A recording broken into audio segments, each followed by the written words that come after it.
주님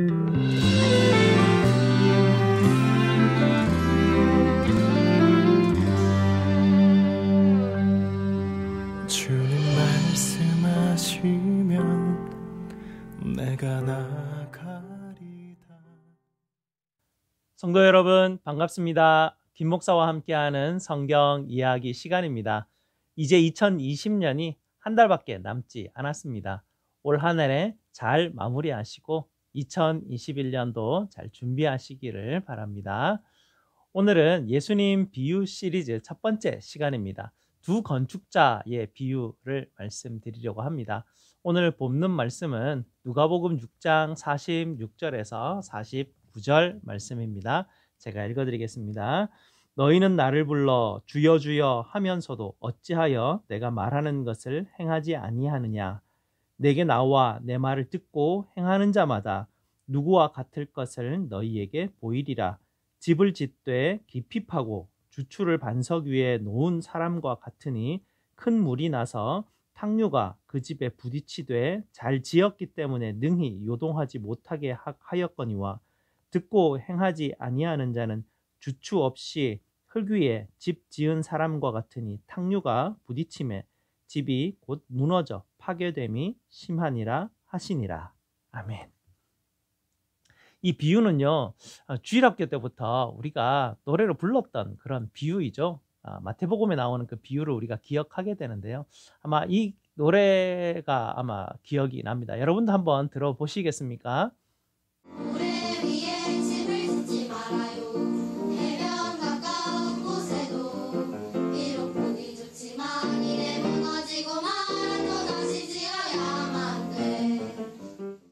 모래 위에 집을 짓지 말아요. 뭐 이렇게 우리가 찬양을 불렀었는데요.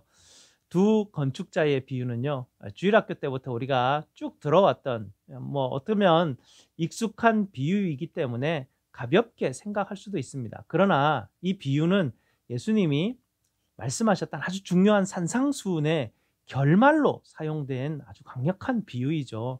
그리고 오늘 누가복음에서도요, 평지 설교 이 부분에서 결말 부분에 나오는 아주 중요한 비유의 말씀입니다. 그래서 우리는 비유 시리즈 중에서 첫 번째로 두 건축자의 비유를 다시 한번 꼼꼼하게 살펴보려고 합니다.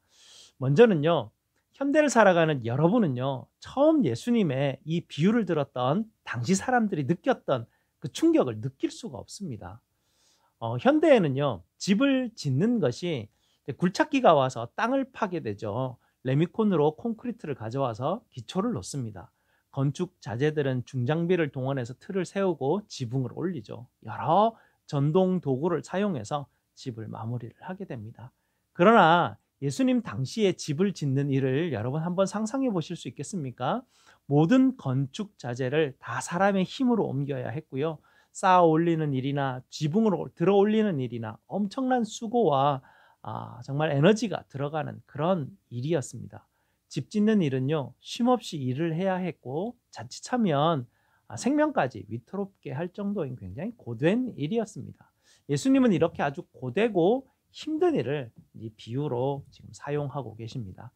당시 유대인들은요, 주로 여름에 집을 지었습니다. 겨울에는 비가 내리는 우기이기 때문에 건조하고 따뜻한 여름에 집 짓는 것을 선호했죠. 다만 한 가지 문제는 있었습니다. 레위기 26장 19절에 나오는 표현이 있는데요. 이런 표현이 있죠. 땅의 점토 성분 때문에 이 땅이 놋과 같이 단단해진다라는 그런 어떤 특징이 있습니다. 고온 건조한 날씨 때문에 점토가 포함된 그 유대 땅, 당시 유대 땅이 놋과 같이 단단하게 굳어져 있다는 말씀이죠. 집을 지어보지 않은 사람은요, 괭이로 이 굳은 땅을 몇 번 찍어보면 땅이 놋과 같이 단단하다 뭐 이런 것을 보게 되고, 그 단단한 점토가 굳은 그 땅 위에 충분히 집을 지을 수 있겠다라고 생각을 하게 됩니다. 그는 그 충분히 집을 지을 수 있는 단단한 땅 위에 그 여름에 뜨거운 태양빛 아래에서 오랫동안 이 허리가 끊어질 것 같은 그런 엄청난 고된 일을 하게 되죠. 돌을 나르고 돌을 쌓아 올리고 지붕을 만들고 처마를 만들고, 우기가 오기 전에 그렇게 열심히 노력을 해서 집을 완성할 수 있어서 너무나 좋아합니다. 그러나 어떻습니까? 그해의 겨울은 유난히 비가 많이 와서 땅이 순식간에 물에 잠겨버립니다. 그 흙땅이 물에 잠기니까 그 작은 그 빗물줄기를 따라서 길을 타고 그 흙들이 막 달려 내려가게 되고요. 땅이 흙으로 만든 반죽처럼 점점점 변해가기 시작합니다. 이 진흙으로 지은 집으로 이 반죽들, 이 진흙들이 흘러오면서 벽에 부딪히게 되고요. 그 쌓아올린 돌벽들이 조금씩 뒤틀리기 시작합니다. 돌이 조금씩 틀어지면서 쌓아올린 돌 중에 한두 개씩 빠지기 시작하고요. 점점 벽이 무너지기 시작하면서 결국 집 전체가 무너져 버립니다.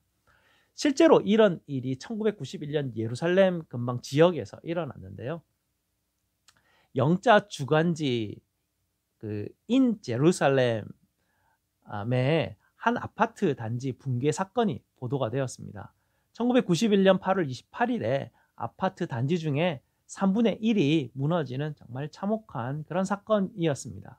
조사를 해보니까 무너진 단지는 안반 위에 지어진 것이 아니라 무른 흙 위에 지어졌다는 것이 밝혀졌습니다. 제대로 된 건축자들은 단단한 암석 위에 집을 지어야 된다는 것을 확실하게 압니다. 그리고 이 이스라엘 지역에 있는 땅의 특징이 있는데요. 파내려가면 거의 대부분 암석이 있다는 점입니다. 그리고 전문가들에게 어디까지 땅을 파야 되냐 물어보면 100이면 100 모두 안반이 나올 때까지 파야 한다고 말을 합니다. 왜냐하면 그렇게 하지 않으면 이렇게 엄청난 큰 피해와 손해를 감수해야 하기 때문입니다. 예수님이 사용하신 바로 이 집 짓는 비유는 이렇게 엄청난 결과와 큰 손해를 감수해야만 하는 큰 이야기입니다. 가볍게 볼 수 있는 비유가 아닌 것입니다. 여러분이 인생에 집을 짓는 일은 정말 큰 수고와 노력과 에너지가 들어가는 일입니다.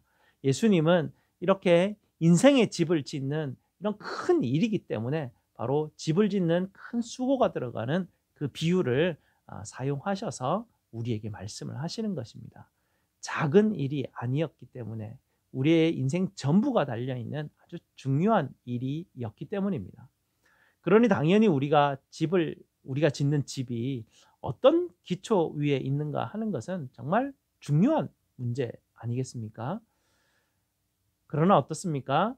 대부분의 사람들은 우리가 짓고 있는 이 인생의 집이 어느 기초 위에 세워지고 있는지를 잘 생각하지 않은 채 그저 최고의 자재를 사용하면 되겠지, 최고로 높이 지으면 되겠지, 이런 생각 때문에 부단히 애쓰며 노력을 하며 살아갑니다. 그리고는 그 기초가 어디에 돼 있는지, 어떻게 되었는지 그냥 까마득하게 잊어버리고 맙니다.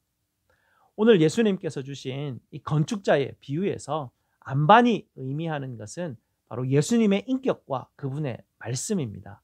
이 안반, 이 초석, 기초석은 점토가 굳어져서 생겨난 녹과 같이 단단해져 버린 그런 땅과는 비교할 수 없는 것입니다. 오늘 이 비유에서 두 건축자의 차이점이 있습니다. 그것은 땅을 파느냐 땅을 파지 않느냐의 차이에 있습니다. 안반은 바로 오늘 있는 이 주추, 반석이 나오는 안반은 땅을 파서 내려가야 하는 노력이 필요합니다. 예수님의 인격을 만나는 것은 결코 쉬운 것이 아닙니다. 예수님의 말씀을 깨닫고 그 말씀 가운데서 기쁨을 누리는 것은 수고가 필요하다는 말입니다. 감히 여러분께 강권하며 부탁드립니다. 예수님을 인격으로 만나시려고 애쓰시기 바랍니다. 예수님의 말씀에 귀를 기울이려고 애쓰시기 바랍니다. 이를 위해서 반복적으로 우리는 예배와 기도와 말씀이라는 훈련이 필요합니다. 이 훈련은 매우 힘들고 어렵지만 이 훈련을 하지 않아서 안반을 만나지 못하면 우리가 하는 인생 모든 일이 다 헛될 뿐입니다. 겨울이 와서 우기가 오면 내가 딛고 있던 이 녹과 같은 땅은 질퍽거리는 진흙 땅으로 바뀌어 버릴 것입니다. 성도 여러분, 예수님이 오신 성탄의 계절입니다. 여러분의 인생의 집은 지금 안반 위에 있습니까? 아니면 아직은 진흙으로 변하지 않은 놋과 같은 땅 위에 있습니까? 예수님을 만나시고 그분의 말씀을 깨닫고 따라가는 것보다 어떤 것도 이 땅에서 우리에게 중요한 것은 없습니다. 내가 서 있는 땅의 기초이신 예수님을 만나시는 여러분이 되시기를 축복드립니다. 감사합니다. 다음 주에 뵙겠습니다.